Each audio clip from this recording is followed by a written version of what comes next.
वंदना सदाशिवम। आज चर्चा करेंगे देवी देवता रहस्य पर। देवी किसे कहते हैं, देवता किसे कहते हैं, क्या इंद्र, वरुण, सूर्य, शिव, ब्रह्मा, विष्णु इत्यादि जो संज्ञाएं हैं पुराणों में, ये कोई लोग हैं या फिर ये अलौकिक सत्ताओं के मानवीकरण मात्र हैं। तो निरुक्त में देवता का अर्थ किया गया है दिव्य रोचने प्रकाशेच। शब्दकोशों में दिव्यत आनंदेन क्रीडत इति दिव धातु में अच प्रत्यय करके देवता शब्द बनता है। तो जो दिव्य धातु है वो प्रकाश के अर्थ में आती है और आनंद के अर्थ में आती है। और इसी तरह देवी शब्द भी दिव धातु से बना है। दिव में अच प्रत्यय करके देव बनता है और उसमें फिर गीच प्रत्यय करके देवी बनता है। तो धातु एक ही है। पुल्लिंग शब्द है देव, स्त्रीलिंग शब्द है देवी। देव का अर्थ है प्रकाश पिंड। भौतिक जगत में जितने भी प्रकाश पिंड हैं इनको देवता कहा गया है। तो प्रकाश पिंडों के अंतर्गत क्या आता है? हमारी पृथ्वी भी दूसरे ग्रहों के लिए एक प्रकाश पिंड है। इसी तरह पृथ्वी पर रहने वाले लोगों के लिए अंतरिक्ष में भ्रमण कर रहे सभी ग्रह उपग्रह, तारे, सितारे, सैयारे, जो कुछ भी इन्हें कह सकते हो, ये सभी प्रकाश पिंड हैं, देवता हैं। तो जब हम पृथ्वी के संदर्भ में कोई बात करते हैं तो चूंकि पृथ्वी भी एक पिंड ही है, तो जब हम पृथ्वी के संदर्भ में बात करते हैं तो चूंकि हम इस पर रहते हैं इसलिए पृथ्वी को हम देवी कहते हैं, क्योंकि हम इस पर पलते हैं तो हमारा इसके प्रति माता भाव है। लेकिन जो आकाशस्थ ज्योतिषादि पिंड हैं वो पालक हैं, उनके बिना पृथ्वी नहीं रह सकती, तो उन्हें पितृस्थानीय माना गया। लेकिन सारे पितृस्थानीय नहीं हैं, क्योंकि सौरमंडल से बाहर जो तारे सितारे हैं उनका पृथ्वी पर किसी भी तरह का प्रभाव नहीं पड़ता। सिर्फ सौरमंडल के अंतर्गत वो भी मात्र 7 ग्रहों का जो प्रभाव है वही पृथ्वी पर पड़ता है। इसलिए इन 7 ग्रहों को ही मातृस्थानीय, पितृस्थानीय उनकी प्रकृति के हिसाब से, उनके नाम के हिसाब से, उनके रूप और गुण के हिसाब से उनकी ये संज्ञाएं हैं। लेकिन सौर मंडल के जो 7 ग्रह हैं उनमें से भी सभी ग्रहों की ऊर्जा शक्ति अथवा आप प्रकाश कह लीजिए, वो सूर्य में समाहित होकर ही पृथ्वी पर उसका प्रभाव पड़ता है। तो केंद्रीय रूप से पृथ्वी पर प्रभाव जो पड़ता है वो पड़ता तो 7 ग्रहों का है, लेकिन 7 ग्रह सीधे प्रभाव न डालकर 7 ग्रह सूर्य के माध्यम से पृथ्वी को प्रभावित करते हैं। तो पितृस्थानीय जो संज्ञा है वो सूर्य की है। इसलिए सूर्य को क्या कहा जाता है? प्रजापति। तो सूर्य प्रजापति हुआ, सूर्य पिता हुआ और पृथ्वी माता हुई। सूर्य देव है, पृथ्वी देवी है। तो कर्म भेद से किस ग्रह को, किस ऊर्जा पिंड को क्या कहा जाएगा? अब चूंकि वो कोई भौतिक लोग तो हैं नहीं, जो आकाशस्थ ऊर्जा पिंड हैं वो कोई व्यक्ति नहीं है, वो पिंड है, ऊर्जा के घनीभूत पिंड हैं। तो कब किसका प्रभाव किस तरह पड़ेगा तो उसको किस संबंध से कह दिया जाएगा, ये साहित्य की अपनी एक स्वतंत्र समझ है। कहीं सूर्य को पिता कह दिया गया तो चूंकि सूर्य के ठीक विपरीत चंद्रमा, चूंकि सूर्य के प्रकाश से प्रकाशित होता है, तो चंद्रमा को स्त्रीवाची कह दिया गया। अब इसका मतलब ये नहीं है कि चंद्रमा नाम की कोई औरत है। चंद्रमा भी ग्रह है और जब आप पुराणों में देखेंगे तो चंद्रमा को पुरुष की तरह ही प्रस्तुत किया गया है। आप चंद्रवंश के संदर्भ में जब चंद्रमा की बात करेंगे तो वो व्यक्ति है, स्त्री नहीं है। लेकिन प्रायः आप देखेंगे कहा जाता है सूर्य सोमात्मकम जगत। तो चंद्रमा को कब स्त्री कहा गया है, कब पुरुष कहा गया है, इसके लिए इस तरह की धारणा बना लेना कि भाई चंद्रमा नाम की कोई स्त्री आकाश में रह रही है, सूर्य नाम का कोई व्यक्ति आकाश में रह रहा है, तो फिर कभी सूर्य को पुरुष कह दिया गया, कभी सूर्य को सविता कहकर स्त्रीवाची शब्दों से प्रयोग कर दिया गया। तो ये जो बिना निरुक्त को अच्छी तरह आत्मसात किए, जब आप वैदिक शब्दों के अर्थ करने बैठ जाते हैं तो गड़बड़ियाँ हो जाती हैं।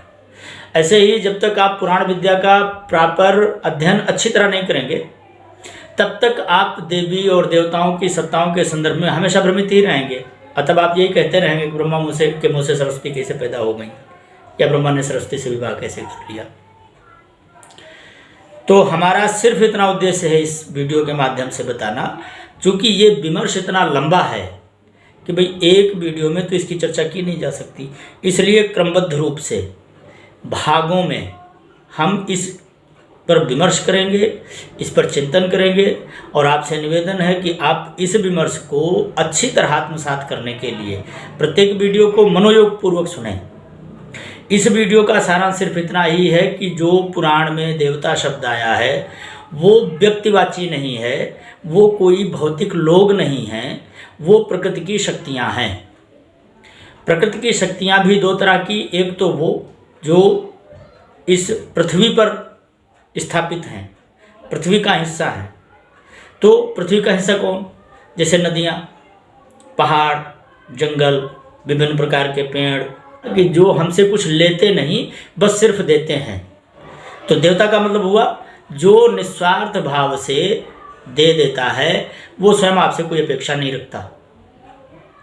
और ऐसी सत्ता को ही आनंदेन क्रीडति, निस्वार्थ भाव से जो जी रहा है, निस्वार्थ भाव से जो कार्य कर रहा है, वही आनंद में है। जो मन में तृष्णा है, जो मन में ईर्ष्या द्वेष है, जो मन में तकलीफ़ें हैं एक दूसरे के प्रति, वो तो तभी होती है ना कि जब कोई न कोई स्वार्थ हमारा दूसरे के साथ होता है। इसलिए देवता शब्द की जो व्युत्पत्ति है वो दिव्य धातु से है।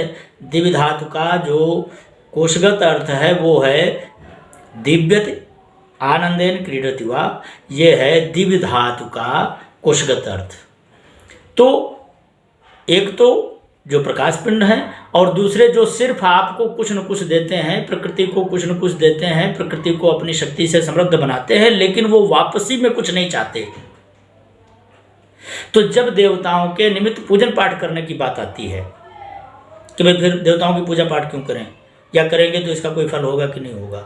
सवाल ये नहीं है कि देवताओं की पूजा पाठ करने से कोई फल होगा कि नहीं होगा। जैसे सूर्य को जल चढ़ाने से क्या सूर्य का ताप पड़ जाएगा, या क्या सूर्य तप रहा है, क्या सूर्य को कोई तकलीफ हो रही है अपनी रोशनी से। ये सिर्फ एक भावना है। व्यक्ति के हृदय में संवेदना बनी रहे, व्यक्ति के हृदय में मनुष्यत्व बना रहे, इसके लिए उसमें कृतज्ञता भाव ज्ञापित करने की प्रवृत्ति बनी रहे, इसके लिए शास्त्रों ने देवताओं के निमित्त यज्ञ हवन पूजन करने का विधान किया है। ये दरअसल आपके एक लोटा जल से सूर्य को कोई फर्क नहीं पड़ता। आप जब किसी नदी में जाकर दीपदान करते हैं तो इससे नदी को कोई फर्क नहीं पड़ता, लेकिन उस नदी से जो आपकी फसलें पैदा होती हैं, तो जब आप नदी के प्रति देवी भाव रखते हैं, नदी के प्रति माता भाव रखते हैं, तो फिर आप नदी की रक्षा सुरक्षा के प्रति भी चिंतित रहते हैं। तो व्यक्ति में मनुष्यत्व बना रहे, व्यक्ति में संवेदना बनी रहे, व्यक्ति में संवेदना की स्थापना करने के लिए, संवेदना के भाव को जागृत करने के लिए, उसे चिरस्थायी बनाए रखने के लिए ऋषियों ने प्रकृति की शक्तियों की पूजा पाठ की व्यवस्था की, ताकि प्रत्येक व्यक्ति के हृदय में कृतज्ञता का भाव बना रहे। नैतिकता, संवेदना और कृतज्ञता जैसे भावों को उत्पन्न करने का अन्य कोई मार्ग नहीं है। तो जब पुराणों में, वेदों में कहीं देवता शब्द की चर्चा आती है, देवताओं के अंतः संबंध में, जैसे देवता और असुरों के बीच जब वाद विवाद, लड़ाई झगड़े जैसी कहानियाँ, कथाएं आपको मिलती हैं, तो वहाँ पर आप उन्हें भौतिक व्यक्ति मानकर जब उनकी व्याख्या करने बैठ जाते हैं तो फिर बड़ी बड़ी गलतियाँ आप करते हैं। और ये गलतियाँ सामान्य आदमी नहीं करता, ये गलतियाँ तो बहुत बड़े बड़े विद्वान लोग करते हैं। अब वो या तो उन्होंने शास्त्र को आत्मसात नहीं किया है, या फिर उनके कुछ निहित स्वार्थ हैं। शास्त्र का जो उद्देश्य है वो यही है कि भाई देवता क्या है, कोई भौतिक व्यक्ति नहीं है और वो मनुष्यवत नहीं है, लेकिन मनुष्यवत प्रस्तुत करने के पीछे जो उद्देश्य है, ये जो कर्मकांड की प्रवृत्ति है, पूजन पाठ की प्रवृत्ति है, इसके माध्यम से व्यक्ति में मनुष्यता का विकास करना, ये लक्ष्य है ऋषियों का। देवता और देवी का जो संदर्भ है वो इतने में ही निहित है। आने वाला समय नवरात्रि का है, तो कोई नवरात्रि में नवो व्रत रहेगा, इससे देवी जी को कोई प्रभाव पड़ जाएगा, ऐसा सोचना तो मूर्खता है। नवरात्रि का अर्थ ही होता है अपने जीवन का, अपने शरीर का, अपने मन का नवीनीकरण करना। अब उसके लिए नवरात्रि में जो पूजन पाठ, घट स्थापना इत्यादि जो व्यवस्था लगाई गई है, उसके पीछे बहुत गंभीर विज्ञान है। जैसे जब बात होती है ना कि भाई विज्ञान क्या है, पुराणों में विज्ञान क्या है हिंदू समाज में, अरे भाई हिंदू संस्कृति का तो एक एक कदम विज्ञान पे ही आधारित है। तो देवता और देवी जब हम उन्हें पुल्लिंगवाची शब्दों से व्यक्त करते हैं तो देवता कहते हैं, और उसी शक्ति को जब हम स्त्रीवाची शब्द से व्यक्त करते हैं तो देवी कहते हैं। जैसे सूर्य को जब हम सूर्य कहते हैं तो वो देवता की तरह प्रस्तुत होता है, और जब हम उसी को सविता या सावित्री कहते हैं तो वो स्त्री की तरह प्रस्तुत होता है। तो हम उन्हें चाहे सूर्य की शक्तियाँ कह लें, हम चाहे उन्हें सूर्य की पत्नियाँ कह लें, हम चाहे जो कुछ भी कह लें, मूल बात है जब हम किसी ऊर्जा पिंड की शक्ति की चर्चा करते हैं तो हम उस ऊर्जा पिंड को देवी के रूप में देखते हैं, और जब हम उस ऊर्जा पिंड के गुण और स्वभाव की चर्चा करना चाहते हैं तो हम उस ऊर्जा पिंड को देवता के रूप में अथवा पुल्लिंग शब्द के साथ उसका व्यवहार करते हैं। अन्यथा सूर्य चंद्र आदि जो देवता हैं, यह ऊर्जा पिंड हैं, ये कोई भौतिक प्राणी नहीं हैं, ये कोई लोग नहीं हैं। ऐसा कोई काल नहीं था जब सूर्य और चंद्रमा के बीच कोई आपसी वाद विवाद और आपसी उठापटक हुई हो, या सूर्य और चंद्रमा का कोई लौकिक विवाह हुआ हो। तो पौराणिक साहित्य को आत्मसात करने के लिए, पौराणिक साहित्य का पूरा लाभ लेने के लिए, जब तक आप पुराण विद्या के मौलिक स्वरूप को नहीं जानते हैं, तब तक यही झंझट बना रहेगा कि सृष्टि दक्ष वाली या मनु वाली या कश्यप वाली। अरे भाई, दक्ष, मनु और कश्यप ये तीनों ही अभौतिक पदार्थ हैं, ये ऊर्जा तत्व हैं जिन पर हम क्रमबद्ध रूप से विवेचन करेंगे। बस आप चैनल के साथ बने रहिए, अपना प्रेम देते रहिए, हमसे जो कुछ भी हो सकेगा हम आपकी सेवा में प्रस्तुत करते रहेंगे। तनो तना सदाशिव।